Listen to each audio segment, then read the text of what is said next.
શું તમે પણ રોજ અજાણતામાં પોતાના પુણ્યોને બીજાના ખાતામાં ટ્રાન્સફર કરી રહ્યા છો?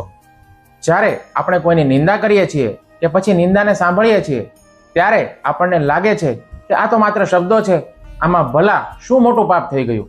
નિંદા આ હૃદયને નષ્ટ કરનારું સૌથી વધારે ખતરનાક પાપ છે. શાસ્ત્રો કહે છે કે જ્યારે તમે કોઈની નિંદા એટલે કે પીઠ પાછળ બુરાઈ કરો છો ત્યારે તમે સામેવાળી વ્યક્તિના પાપનો કચરો તમારા માથા ઉપર ઉપાડી લો છો. ધારો કે એક માણસ ગંદી ગટર સાફ કરીને બહાર નીકળ્યો છે અને આખો કાદવ કચરાથી લથપથ છે. તમે તેની બાજુમાં જઈને તેને ગાળો દેવા લાગો છો કે તું કેટલો બધો ગંદો છે, તારામાંથી કેટલી વાસ આવે છે, અને ગુસ્સામાં આવીને તમે તેની સાથે ઝપાઝપી કરો છો. પરિણામ શું આવશે? પેલો માણસ તો ગટર સાફ કરીને કદાચ નાઈ ધોઈને ચોખ્ખો પણ થઈ જશે, પણ તેની સાથે બાંધવામાં તેનો અડધો કચરો અને ગંદકી તમારા કપડા ઉપર અને તમારા શરીર ઉપર ચોંટી જશે. નિંદા કરવાનું પણ આવું જ છે.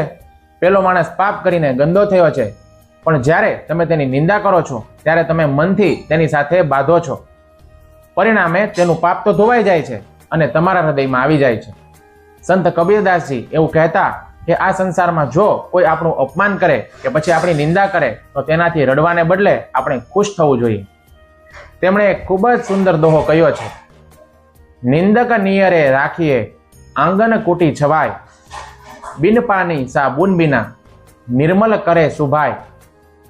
નિંદા કે પછી અપમાન કરનાર વ્યક્તિને તો આપણી નજીક જ રાખવી જોઈએ, કારણ કે જેમ કપડાને ધોવા માટે સાબુ અને પાણીની જરૂર પડે છે, તેમ અપમાન કરનાર વ્યક્તિ સાબુ અને પાણી વગર જ આપણા મન અને હૃદયના મેલને ધોઈને પવિત્ર કરી દે છે. નિંદા સાંભળવી એ પણ એક પાપ છે. ગરુડ પુરાણમાં કહ્યું છે કે નિંદા સાંભળવાથી મનુષ્યનું ચિત્ત અશુદ્ધ થાય છે.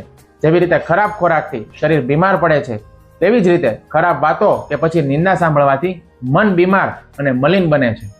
વિદુર નીતિમાં વિદુરજી કહે છે કે બીજાની બુરાઈ સાંભળનાર વ્યક્તિ પોતાની બુદ્ધિ અને સકારાત્મક ઉર્જાને ગુમાવી દે છે. જો કોઈ નિંદા કરતું હોય તો આપણે શું કરવું જોઈએ? જો તમારામાં ક્ષમતા હોય તો સત્ય કહીને નિંદા કરનારને અટકાવો. જો તમે તેને અટકાવી શકો તેમ ન હો તો પછી તરત જ તે જગ્યા ઉપરથી ઉઠીને જતા રહેવું.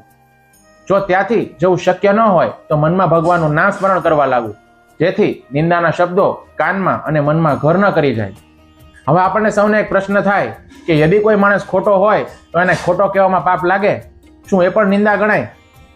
કોઈ વ્યક્તિ ખોટું કરી રહી હોય અને સાચા હેતુથી તેનું કે સમાજનું ધ્યાન દોરવું એ નિંદા નથી, પાપ નથી, પણ ધર્મ અને કર્તવ્ય છે. જો કોઈ વ્યક્તિ જાણતા અજાણતા એવું કામ કરી રહી છે જેનાથી તેનું પોતાનું કે પછી બીજાનું પતન થશે, તો તેને પ્રેમથી અટકાવવો એ દયા છે.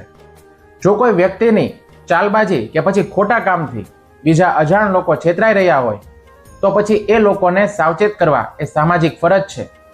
ઘર, વ્યવસાય કે પછી સંસ્થામાં જો કોઈ ખોટું કરતું હોય અને આપણે ચૂપ રહીએ તો આખી સિસ્ટમ ખરાબ થઈ જાય છે. ખોટાને ખોટું કહેવાની હિંમત રાખવી એ જ સાચો ધર્મ છે. અધર્મની સામે મૌન રહેવું એ સજ્જનતા નથી, પણ કાયરતા છે. જો તમે સ્વાર્થ, ઈર્ષા કે પછી અહંકાર વગર માત્ર સત્ય, સુધારા અને બીજાના ભલા માટે કોઈનું ધ્યાન દોરો છો તો તેનાથી તમને કોઈ જ પાપ લાગતું નથી. ઉલટાનું તમે સમાજ અને ધર્મનું સારું કાર્ય કરી રહ્યા છો.